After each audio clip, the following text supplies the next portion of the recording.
Today we're going to talk about making a wind-on leader system using the PowerPro Hollow Ace splice kit. The kit comes with all the components you need. You've got Powerfloss for doing your serve, Zap-A-Gap for making a solid connection at the end, a bobbin tool, and a variety of useful needles, including hollow core splicing needles, reverse latch, and a special loop needle for making whip serves and for tying nail knots. You have 2 larger needles, and it also comes with a variety of needles in here, including a reverse latch, a loop splice needle, and then multi-sized open-end needles for doing inline splicing. We're going to need the loop needle, and then today we're going to be splicing 130 Hollow Ace with 130-pound monofilament. In order to get that done correctly, you need to size your needle to the line. You want to get it so that it's a snug fit.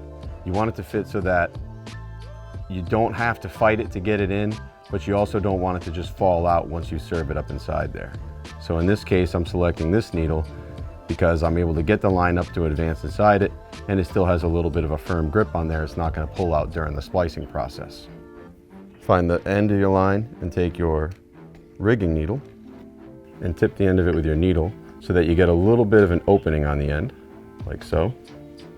So the secret whenever you're advancing any kind of leader system at the end of a splicing needle up inside of any kind of braided line, especially Hollow Ace, is to make sure that you're advancing the line over the front of the needle and then down very evenly. So I'll do that with short little pushes, keeping the line very even, and just slowly advance that line over the front of the needle and then down the shaft over its overall length. I'll do this for about 3 to 4 feet. Once you've advanced your leader up inside far enough that you're content with the amount of serve you're going to have, I'm going to take that needle and push it maybe 6 more inches just to give you a little bit of tag end that you can pull back into the line. And then you're going to slowly remove your needle outside. You'll notice it slides up inside. You get this nice tight grab here, and you'll notice a little transition. And you'll come right back to where your leader and your main line actually meet. So I'm going to apply attention equally to both sides of where this serve connects, using a vise or the drag and something tight on the opposite side. The next tool that we need in this process is the bobbin and the Powerfloss. And what this is going to do is create our serve point.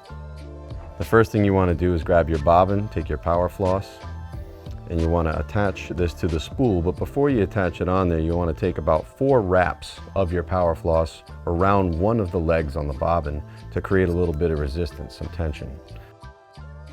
And I'm going to take the bobbin itself and lay that on the back side over here so that it's running parallel to the overall serve, like that. Then you're going to take the I-splice loop needle and lay that against your main line. And you're going to take the tag end coming off of your bobbin tool, and you're going to wrap that 6 times over the actual Powerfloss, your main line that's now served with your leader system, and the I-loop needle. You'll notice you have 6 wraps. You want to make sure they're all even out in front of each other. You don't want anything overlapping yet.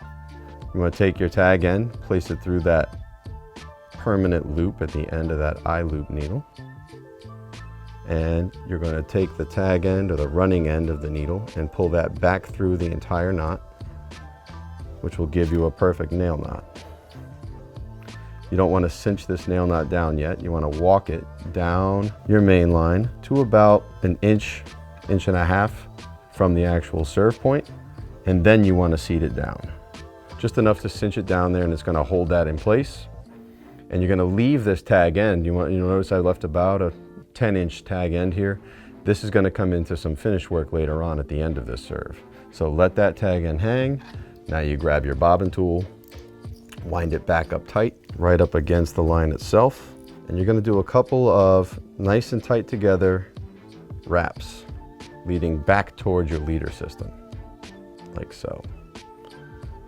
Once you've got that set up, you're actually just going to be able to spin this entire bobbin around this line and allow the centrifugal force and its basic trajectory to push itself down the line until you just get to the point where your main line and your leader material finish the serve. And once you get to that point where it was right at the very end, and you're going to wind the opposite direction. So I'll do a couple of hand wraps in the opposite direction, like so. And then same thing, you're going to wind it back, only this time you're going to go the entire length of your initial wraps plus over the length of the nail knot, and then you stop. Same deal. Okay, I just passed the nail knot. So now you're going to remove about 10 inches again, maybe 12 inches of line off your bobbin, because you're going to need some of that to do your finish. You're going to cut that tag end, place that aside, and you'll notice I have two tag ends now, one from the bobbin tool and one from my initial nail knot over here. You want to work right now by leaving the nail knot tag end in line, and you're going to take that tag end from your bobbin tool and just do one simple half hitch around the back to lock all those wraps you just did in. So I'll do one over the top half hitch. That's up tight. Now that locks everything in place. So I'm leaving my tag end here from my nail knot, and I did one half hitch from my bobbin to anchor that. I'm going to alternate half hitches for a total of 6. So I did one over, now I'll do one under.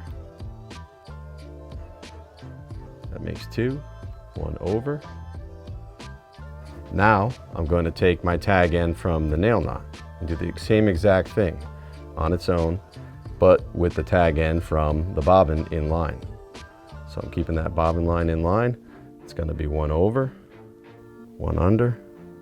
So now I've done 6 half hitches alternating. Now I take those 2 tag ends at the same time, and I just do what they call as a rizzuto finish.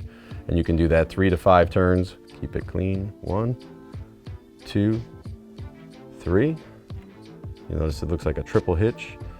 Walk them down, nice and easy. And right when you get close, you pinch it here and you unwrap those 3 wraps you did. 1, 2, 3. Pull that tight. That anchors this entire system. Now you can cut this very close. You can use a razor blade or a small pair of scissors.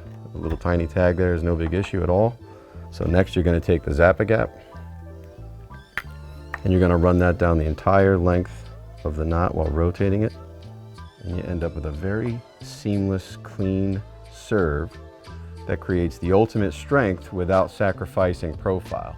So now you're able to run this system right through your guides, and you're not going to feel any transition like you would with some of the more popular knots like a PR bobbin or an FG knot or an Alberto knot. It's going to allow you to get through your guides with very minimal resistance with maximum amount of strength. You might have noticed an additional tool in this kit, the reverse latch needle. This piece of equipment is used to create I-splice loops, which will help you generate pre-made wind-on leaders that you can use portably, and also to create I-splice loops at the terminal end of your mainline system. If you're interested in learning I-splice loops, or you'd like to learn more knots, visit PowerPro.com.